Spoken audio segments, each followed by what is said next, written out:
ئەگەر ئەم هیجرەتە نەبوایە دین ئەم شەوکەتەی کەی بوو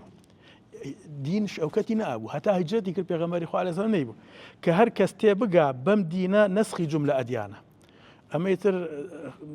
جەنابتان و بیسەران و بینەرانیش ئەزانن کە ئاینی ئیسلام نەسخی هەموو دینەکانی کردەوە بە هیجرەت غیرەتی دینی مهاجر خزمەتی ئەنسار لە قووە هاتە فعل و بوو لە عالەمدا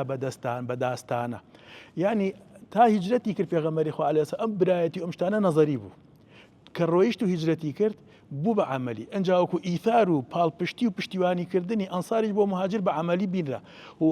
ئەسڵیش لە ئیسلامە عەمەلە نەقسە نەک نەزەریەیە لە فەیزی هیجرەتە ئەسحابی بەدر ئەم شەو هیلالی بوون سبەی هەر یەک بووە بەدرێکی کامل ئەو هیلالانە ئەسحابی پێغەمبەری خوا عەلەیهی سەڵات وەسەلام وایە نەشوبێنێ کە لە مەکە پەروەردەی کردن و هەروە ئەوانیش کە لە مەدینە بوون وەکو هیلال مانگی یەکشەوە کە بە باریکی دەرەکەون بەڵام ئەم هیلالانە دوای هیجرەت کەیتە شەڕی بەدریش دروستە هەمویان بوون بە بەدر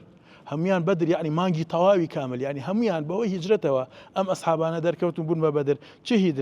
چه هیجرەت شەهدی وەصل ئارامی جانە بۆ هەواخواهان چه هیجرەت بۆ عەدوو تەعزیبی ڕۆح و زەهری هیجرانە یعنی بوو بە ئارامی ڕۆح و دڵ بۆ مسلمانان بۆ دوژمنانیش بوو بە خەم و خەفەت و کەچووکەیتر پێغەمبەری خوا عەلەیهی سەڵات وەسەلام تایە عیزەت و قووەتی وەرگرت و زوڵم و ستەم و نادادی ئەو سەردەمەی هۆتا ڕۆژی قیامەت پێکۆتایی پێهێنا